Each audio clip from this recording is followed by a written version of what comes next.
Hello साथियों, नमस्कार। आपके अपने YouTube channel RKM take info पर आप सभी साथियों का तहे दिल से हार्दिक स्वागत है। साथियों, इस वीडियो में बात करने वाले सूचना सहायक भर्ती परीक्षा 2023 के स्क्रूटनी फॉर्म के बारे में।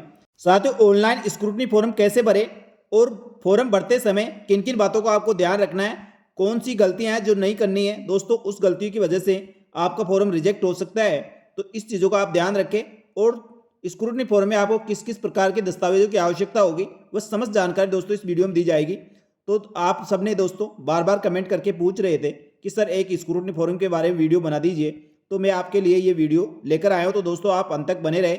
और साथियों, आप चाहे राजस्थान की किसी भी भर्ती परीक्षा के लिए जो दस्तावेज सत्यापन करवाते हैं, दस्तावेज सत्यापन से ऑफलाइन या ऑनलाइन स्क्रूटनी फॉर्म भरवाया जाता है। तो दोस्तों यही फॉर्म होता है जिसमें सारी डिटेल आपको भर के देनी होती है। एक तो दोस्तों आपका आवेदन फॉर्म होता है, जो आप शुरू में जब फॉर्म की वैकेंसी निकलती है तब भरते हैं, उसको आवेदन फॉर्म बोलते हैं। और इसको दोस्तों स्क्रूटनी फॉर्म जो विस्तृत आवेदन फॉर्म है, यानी जो गलतियां उसमें कर दी वो गलती इसमें नहीं होनी चाहिए, नहीं तो आपका फॉर्म रिजेक्ट हो जाएगा।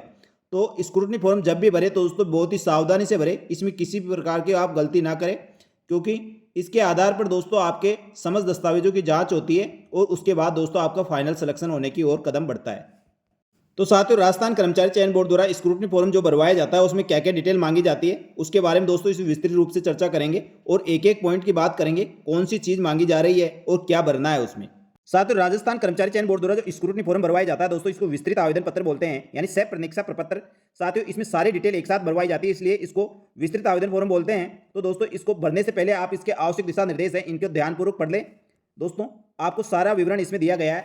और स्क्रूटनी फॉर्म यदि ऑफलाइन भरवाया जाता है तो उसके साथ 100 रुपये का पोस्ट ऑर्डर लगता है, जो किसी भी भारतीय पोस्ट ऑफिस में मिल जाता है। लेकिन दोस्तों ऑनलाइन यदि आवेदन भरवाया जाता है तो उसमें ऑनलाइन आपसे फीस ले ली जाती है, उसमें आपको पोस्ट ऑर्डर की आवश्यकता नहीं होती है।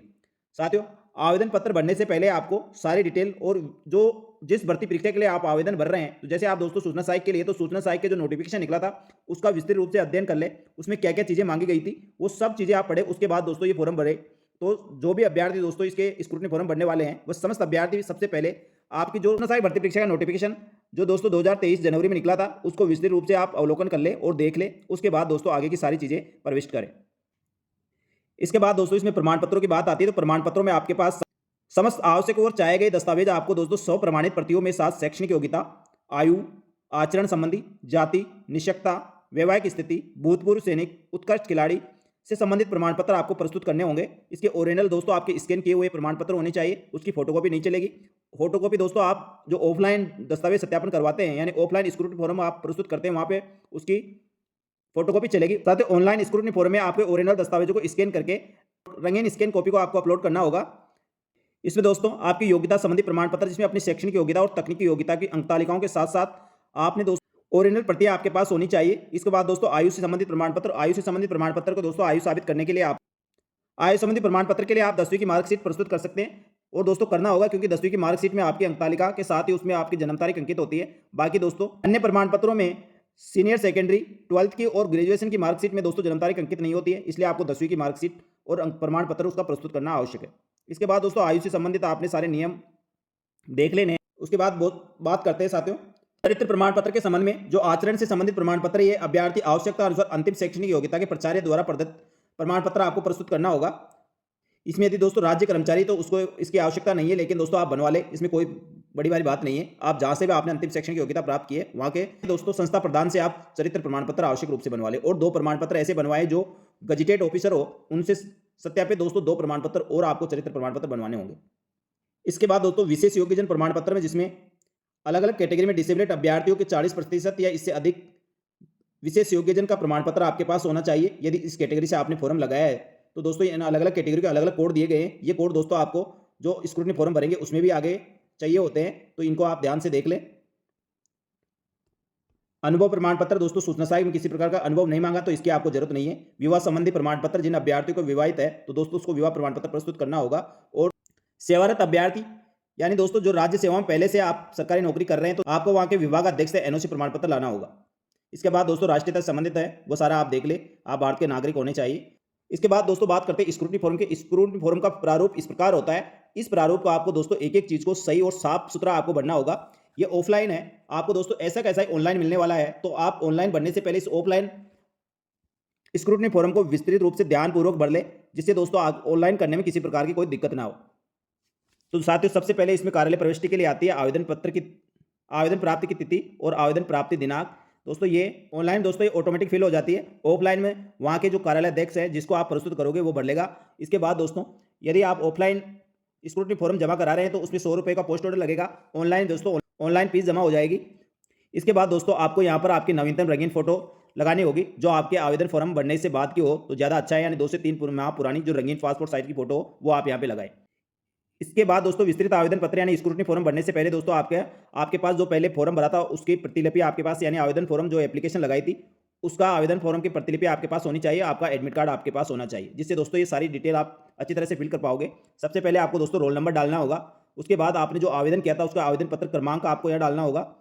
जो आपने दोस्तों जैसे अभी इसका रिजल्ट आया मेरिट क्रमांक से तो आप यहाँ मेरिट क्रमांक नंबर डाल सकते हैं। और जो ऑफलाइन जमा करा रहे हैं दोस्तों उसको यहाँ पोस्टल नंबर डालना होगा। ऑनलाइन स्क्रूटनी फॉर्म वाले अभ्यर्थी को दोस्तों यहाँ पोस्टल ऑर्डर की जगह उनकी रिसिप्ट नंबर ऑटोमेटिक आ जाएंगे। इसके बाद दोस्तों विज्ञप्ति के संबंध में आपको सारी सूचना देनी होगी। विज्ञापन क्रमांक क्या आएगा, पद कोड और क्रम संख्या जो नोटिफिकेशन में दिया होता है, पद का नाम क्या है वो भरना जैसे सूचना सहायक, विभाग का नाम किस विभाग के लिए भर्ती हो रही है यानी सूचना प्रौद्योगिकी संचार विभाग। इसके बाद दोस्तों आरक्षण वर्ग से संबंधित आप कौन सी कैटेगरी संबंध रखते हैं उस पर आपको टिक करना होगा। इसमें दोस्तों सामान्य, आर्थिक रूप से कमजोर, अन्य पिछड़ा वर्ग, अति पिछड़ा वर्ग, अनुसूचित जाति, अनुसूचित जनजाति, जनजाति क्षेत्र यानी टीएसपी के लिए SC ST और 12 जिला के किशनगंज और साबा तहसील के शहरी या जनजाति के अभ्यर्थियों के लिए आपको यहाँ से टिक करना होगा, यानी आपकी आरक्षण श्रेणी सेलेक्ट करनी होगी। इसके बाद दोस्तों आपको मूल निवास प्रमाण पत्र, जहाँ का आपका मूल निवास बना हुआ है और जहाँ आपका जन्म हुआ उसका विवरण देना होगा। मूल निवास में दोस्तों राज्य, जिला और तहसील का आपको विवरण देना होगा। जन्म स्थान आपका कहाँ पर हुआ है उसका विवरण देना होगा। अधिकतर अभ्यर्थियों को जो मूल निवास होता है वहीं उसका जन्म स्थान होता है तो सेम इसमें डिटेल आती है, पर किसी केस में दोस्तों यदि अलग अलग है तो आप उसका अलग अलग विवरण दे सकते हैं। इसके बाद अतिरिक्त श्रेणी में आवेदन संबंधित कॉलम में हाँ अंकित करें और शेष कॉलम में आप क्रॉस चिन्ह लगा दें। यानी ऑफलाइन यदि दोस्तों आप भरते हैं तो इसके अनुसार उसके नीचे आपको हाँ भरना है और जो आपसे संबंधित नहीं है उस पर क्रॉस लगाना है। ऑनलाइन में दोस्तों आपको केवल सेलेक्ट करना होगा। इसके बाद दोस्तों विशेष योग्यजन निर्देशिका कोड अंकित करना हो, जो मैंने ऊपर कोड बताया था। तो दोस्तों उस अनुसार आपको जिस आप श्रेणी से संबंध रखते हैं, जिस दिव्यांगजन अभ्यर्थी जिस कैटेगरी से आप दिव्यांगजन हो उससे संबंधित आपको यहाँ पर कोड भरना होगा। इसके बाद दोस्तों जो कर्मचारी पहले से राजकीय सेवा में कार्यरत है तो उसको अपने डिपार्टमेंट का यहाँ विवरण भरना होगा। इसके बाद दोस्तों आवेदक को अपना पूरा नाम लिखना होगा हिंदी और अंग्रेजी दोनों भाषाओं में, जो दोस्तों आपके 10वीं 12वीं की मार्कशीट में है और आपके आधार कार्ड में उससे मैच होना चाहिए। इसके बाद दोस्तों पिता का नाम, फिर माता का नाम, आवेदक की जन्म तिथि, विज्ञप्ति में निर्धारित तिथि, आयु, विज्ञप्ति में जो निर्धारित तिथि दी गई थी शायद 1/1/2024 है, उसके अनुसार दोस्तों आपको यहाँ पर टोटल आयु भरनी पड़ेगी, कितने वर्ष, कितने महीने और कितने दिन के आप उस तिथि को हुए हैं। इसके बाद आपको नागरिकता, आप भारतीय नागरिक है, आपका धर्म, कौन से धर्म से संबंध रखते हैं। इसके बाद दोस्तों वैवाहिक स्थिति, आप अविवाहित है, विवाहित है या तलाकशुदा है, विधवा है, विधुर है या पुनर्विवाह, इसके संबंध में आपको दोस्तों यहाँ पर टिक करना होगा और ऑनलाइन में आपको सेलेक्ट करना होगा। इसके बाद दोस्तों विवाह विवरण, विवाहित होने की स्थिति में आपको दोस्तों पति पत्नी का नाम, विवाहिक तिथि, विवाह स्थान, विवाह पंजीयन संख्या, पंजीयन स्थान और पंजीयन अधिकारी का आपका विवरण देना होगा। जो आपने विवाह प्रमाण पत्र बना रखा है उसमें दोस्तों ये सारा विवरण है, वहाँ से आप ये डाल देंगे। संतान संबंधी विवरण, यदि दोस्तों आपके बच्चे हैं तो उससे संबंधित आपके कितने बच्चे हैं उसका विवरण आपको देना होगा और उसका पूरा विवरण भी देना होगा। जीवित पुत्र पुत्रियों की संख्या, जो जीवित बच्चे हैं उन्हीं का विवरण देना है और उसके जन्म दिनांक ये भरना होगा और कुल संतानों की संख्या 1/5/2002 से पूर्व और 1/6/2002 के पश्चात भरना होगा। अब बात करते हैं दोस्तों, इसके बाद दोस्तों बात करते हैं पत्र व्यवहार का पता, यानी आपका एड्रेस जो आपके आधार कार्ड में अंकित है उसके अनुसार दोस्तों आपका पूरा विवरण देना है, स्थायी और अस्थायी दोनों। यदि दोस्तों दोनों में सेम है तो दोनों में सेम भर सकते हो, या अस्थायी आपको ऊपर बनना होगा, स्थायी नीचे बनना होगा। शैक्षणिक योग्यता में दोस्तों इसके बाद आपको समस्त शैक्षणिक योग्यता के प्रमाण पत्रों का सही और पूरा विवरण बनना होगा, क्योंकि दोस्तों इसी में सबसे ज़्यादा मिस्टेक अभ्यर्थियों की होती है और कई अभ्यर्थी दोस्तों इसमें पहले जो आवेदन फॉर्म भरे थे उसमें भी मिस्टेक कर चुके हैं। तो दोस्तों यहाँ पे आपको कोई मिस्टेक नहीं करनी है। यदि दोस्तों आप यहाँ पे भी मिस्टेक करते हैं तो आपका फॉर्म रिजेक्ट हो सकता है, इस चीज़ का ध्यान रखें। जो विवरण दोस्तों आपके मार्कशीट और प्रमाण पत्र में दिया गया है वैसा का वैसा आपको यहाँ पर जो मांगी गई डिटेल आपको भरनी होगी।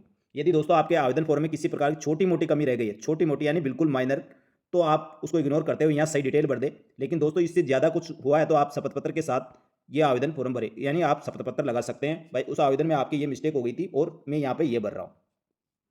इसमें दोस्तों सबसे पहले आपको हाई स्कूल यानी 10वीं की अंक तालिका जिसमें परीक्षा जो उत्तीर्ण की है उसका नाम लिखना होगा। आपके कुल कितने प्राप्तांक थे, प्राप्तांकों में प्रतिशत क्या रहा था, कौन सी ग्रेड आपकी रही है, कौन से वर्ष में आपने आवेदन किया, कौन से विषय थे और कोर्स की अवधि कितनी थी, रोल नंबर क्या था और कौन से बोर्ड या विश्वविद्यालय से आपने ये पास किए, रोल नंबर क्रमांक आपको यहाँ पर भरना होगा। इसी प्रकार दोस्तों 12वीं के अंदर ये भी आपको दोस्तों इसी प्रकार पूरा विवरण एक एक करके भरना होगा।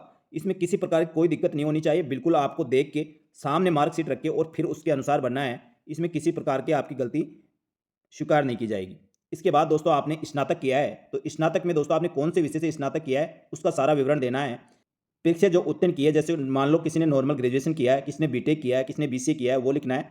कुल प्राप्तांकों का प्रतिशत आपका क्या रहा है, उसमें दोस्तों आपकी श्रेणी क्या रही, किस वर्ष में आपने पास किया है, कौन से इसके ऐच्छिक विषय थे, कोर्स की अवधि क्या रही थी, रोल नंबर क्या है और विश्वविद्यालय का नाम या जहाँ से आपने दोस्तों ये डिग्री प्राप्त की है और उसका एनरोलमेंट नंबर।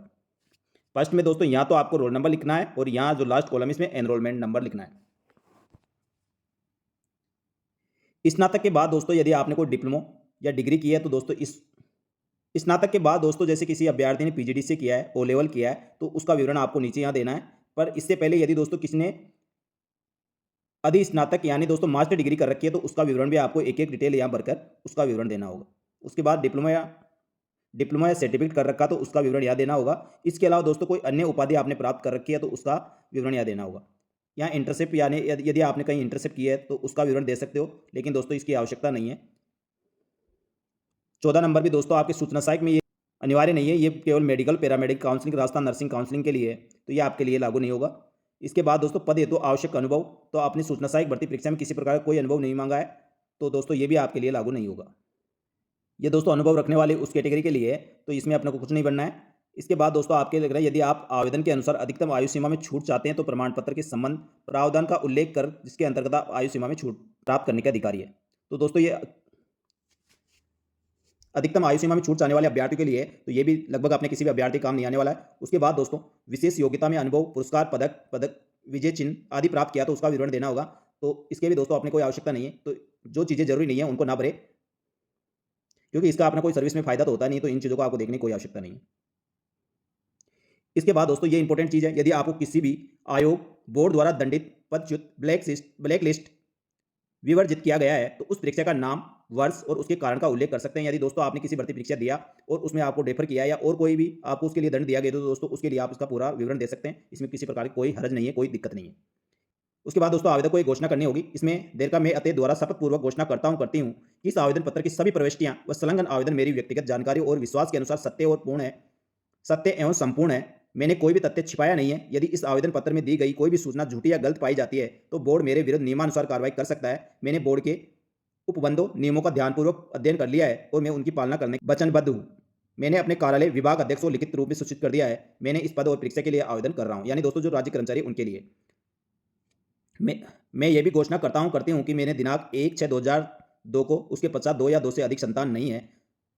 इसके साथ साथ जो आप पे लागू नहीं है उसको आप काट दें, यानी उसके आगे क्रॉस का चिन्ह लगा दें और बाकी पे आप राइट कर दें। उसके बाद दिनांक और स्थान लिखना है और आवेदक को अपना यहाँ पे सिग्नेचर जरूर करना। दोस्तों यदि आप सिग्नेचर नहीं करते हैं तो आपका फॉर्म रिजेक्ट हो जाएगा। ऑनलाइन आवेदन में दोस्तों आपके ओटीपी से वेरीफाई करवाता है तो उसमें आपका डिजिटल सिग्नेचर होता है।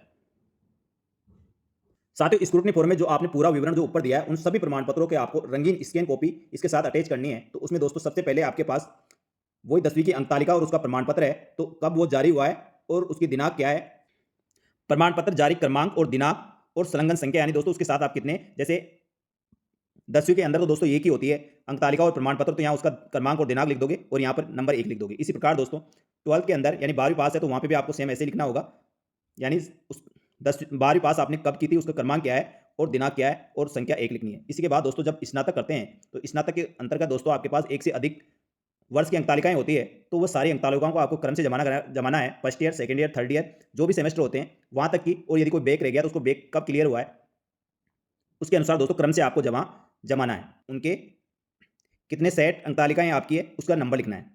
इसके बाद दोस्तों उसके आपने उपाधि या प्रमाण पत्र यानी उसकी डिग्री आपके पास होगी तो उस डिग्री के दोस्तों आपको क्रमांक और उसकी जारी दिनांक और संलग्न कितने आपके डॉक्यूमेंट है वो आपको लिखना है। इसके बाद दोस्तों आपने यदि मास्टर डिग्री की है तो उससे संबंधित भी इसी प्रकार आपको विवरण देना होगा और उसकी डिग्री है तो डिग्री का भी आपको इसमें उल्लेख करना होगा। इसके बाद दोस्तों आपने यदि डिप्लोमा किया है तो डिप्लोमा के लिए उसकी समस्त अंक तालिका, यानी आपने 2 सेमेस्टर में किया है या 3 सेमेस्टर में किया है, उसकी समस्त की अंक तालिकाएँ आपके पास होनी चाहिए। उसकी जारी दिनांक और क्रमांक यहाँ लिखना है और उनकी संख्या यहाँ लिखनी है। उसके बाद दोस्तों उसका डिप्लोमा या सर्टिफिकेट आपको दिया जाता है, तो उसके क्रमांक और जारी दिनांक और उसकी संलग्न संख्या यहाँ पे लिखनी है। अनुभव दोस्तों अपने इसमें है नहीं, तो इसको आपको जरूरी नहीं है। मूल निवास और विशेष निवास प्रमाण पत्र, यानी दोस्तों जो अभ्यर्थी टीएसपी क्षेत्र के उनको विशेष मूल निवास बनाना होता है और मूल निवास सामान्य राजस्थान के अन्य समस्त कैटेगरी को बनाना होगा, उसका विवरण यहाँ देना होगा। यानी दोस्तों आपका मूल निवास कब जारी हुआ था, उसके नंबर क्या है, उसका एंट्री यहाँ पे करनी होगी। इसी प्रकार दोस्तों जाति प्रमाण पत्र के बारे में भी इसी प्रकार आपको यहाँ पे एंट्री करनी होगी। और अन्य प्रमाण पत्र इसके अलावा आपके पास हो तो आप संलग्न कर सकते हैं, नहीं तो उसकी कोई आवश्यकता नहीं है। ये दोस्तों नीचे कार्यालय अध्यक्ष द्वारा जो भी टिप्पणी की जाएगी ये उनका काम है। इस प्रकार दोस्तों आपको पूरा स्क्रूटनी फॉर्म एक एक करके भरना होगा। उसके बाद दोस्तों अभ्यर्थी को संक्षिप्त चेकलिस्ट है, जो चेकलिस्ट को आपको चेक करना होगा। इसमें दोस्तों शैक्षणिक योग्यता के संबंधी आपको जो जो प्रमाण पत्र मांगे गए हैं उसमें आप संबंध रखते हैं उस कॉलम में आपको टिक करना होगा। यानी जैसे अभ्यर्थी की अनिवार्य शैक्षणिक योग्यता जो शैक्षणिक योग्यता मांगी गई थी उसी के अनुरूप है या उससे भिन्न है, तो दोस्तों इस कॉलम में करना है। इस प्रकार शैक्षणिक योग्यता का आपको विवरण यहाँ पे टिक करना है। उसके बाद श्रेणी से संबंधित दोस्तों आप जिस आवेदन अभ्यर्थी आवेदन व प्रवेश पत्र पर अंकित श्रेणी में ही है या उससे भिन्न है, तो दोस्तों आपको वो टिक करना होगा। इसी प्रकार दोस्तों श्रेणी के बाद अभ्यर्थी आरक्षित श्रेणी का है, क्या वह राजस्थान का मूल निवासी होने का साक्ष्य प्रस्तुत किया है, तो दोस्तों आप राजस्थान का मूल निवासी तो इस पर टिक करें, और राजस्थान का मूल निवासी नहीं है तो इस पर टिक करना है। इस प्रकार दोस्तों 5 नंबर है, यदि अभ्यर्थी आरक्षित श्रेणी का है किंतु उसका जन्म राज्य के बाहर हुआ है, तो क्या उसने अपने मूल राज्य में भी उस आरक्षित श्रेणी में होने का साक्ष्य प्रस्तुत किया है, हाँ या नहीं में दोस्तों उसको टिक करना होगा। इसके बाद अनुभव का है, अनुभव में दोस्तों अपने कोई जरूरी नहीं है, इसमें आपको कोई कुछ नहीं करना है। आयु संबंधी दोस्तों आपको अभ्यर्थी की विज्ञप्ति तिथि के अनुसार आपकी निर्धारित आयु क्या है वो विवरण भरना होगा, और विज्ञापन अनुसार निर्धारित तिथि तक आपकी आयु सीमा क्या रखी गई थी, कितने वर्ष से कितने वर्ष के बीच आपके आवेदक की आयु मांगी गई थी। आयु छूट से संबंधित श्रेणी में दोस्तों आप अपनी कैटेगरी अंकित कर सकते हैं, यानी एक एक पॉइंट को आप पढ़ के उसके आगे दोस्तों आपको टिक लगाना है। और लास्ट में साथियों यहाँ पे आपको सिग्नेचर जरूर करना है। इसके बाद दोस्तों प्रेक्षक टिप्पणी, यानी दोस्तों जो आवेदन ये कार्यालय उपयोग के लिए है, यानी जहाँ आप आवेदन प्रस्तुत करोगे वहाँ पे दोस्तों उनके द्वारा ये टिप्पणी की जाती है। तो ऑनलाइन में दोस्तों ये कोई दिक्कत है नहीं। ऑफलाइन में जिसको आप प्रस्तुत करते हैं वह सारा विवरण चेक करके यहाँ पर उसका क्रमांक, आवेदन प्राप्त की अंतिम तिथि, वो अपने अनुसार यहाँ पर सारा विवरण भर लेता है। इस प्रकार दोस्तों ये स्क्रूटनी फोरम का पूरा फॉर्मेट था जो आपको एक एक पॉइंट करके बता दिया है। तो आप दोस्तों सबसे पहले इसको राजस्थान कर्मचारी चयन बोर्ड की वेबसाइट से डाउनलोड कर ले और ऑफलाइन पूरा विवरण भर ले। ऑनलाइन दोस्तों आप भरे जब संपूर्ण डिटेल सही और सत्य आप डिटेल भरे। यदि आपके दस्तावेज सत्यापन में यदि दोस्तों आपने आवेदन में पत्र में किसी प्रकार की कोई छोटी मोटी त्रुटि की है उसको इग्नोर करते हुए यहाँ पर सही डिटेल आपको भरनी होगी, और आपने जो भी गलती की है उसका एक एफिडेविट बनाकर रखना जिससे वहाँ पे दस्तावेज सत्यापन में किसी प्रकार की कोई दिक्कत ना हो। इसके साथ दोस्तों ये सत्यापन फॉर्म और होता है, इसमें दोस्तों आपको इंग्लिश में पूरा फॉर्मेट बनना होगा। सबसे पहले दोस्तों आपका नाम, surname, roll number, merit number, उसके बाद आपका एड्रेस, जो प्रेजेंट एड्रेस और परमानेंट एड्रेस दोनों आपको इसमें बनना होगा। यानी दोस्तों इसके बाद आपके पिताजी का नाम आदि दोस्तों आपको पूरा विवरण इसमें सही सही और साफ साफ बनना होगा। इसके बाद दोस्तों एजुकेशन जहाँ से आपने प्राप्त की है उसका विवरण देना होगा। इस प्रकार दोस्तों सत्यापन फॉर्म भी आपको भरना होगा। इस प्रकार दोस्तों स्क्रूटनी फॉर्म आप ऑफलाइन भर ले तो ऑनलाइन में आपको किसी प्रकार की दिक्कत नहीं होगी। और फॉर्म भरने से पहले दोस्तों आप स्क्रूटनी फॉर्म भरने की पूरी गाइडलाइन और साथ ही दोस्तों जो आपने आवेदन जिस भर्ती के लिए आपने आवेदन किया है, यानी जैसे सूचना सहायक भर्ती परीक्षा के लिए आपने आवेदन किया है, तो उस नोटिफिकेशन को पूरा देख ले। सारे नियम नियमावली उसमें दी गई है कौन कौन से। फिर भी दोस्तों आपके किसी प्रकार के कोई प्रश्न हो तो आप जरूर कमेंट करके पूछे, उसका जवाब देने का प्रयास करूंगा। और दोस्तों सूचना सहायक भर्ती परीक्षा की समस्त जानकारी के लिए हमारे YouTube चैनल और Telegram group RKM take info को ज्वाइन कर सकते हैं। आपको समस्त भर्तियों की नवीनतम ताजा अपडेट यहाँ पर मिलती रहेगी। धन्यवाद। जय हिंद, जय भारत।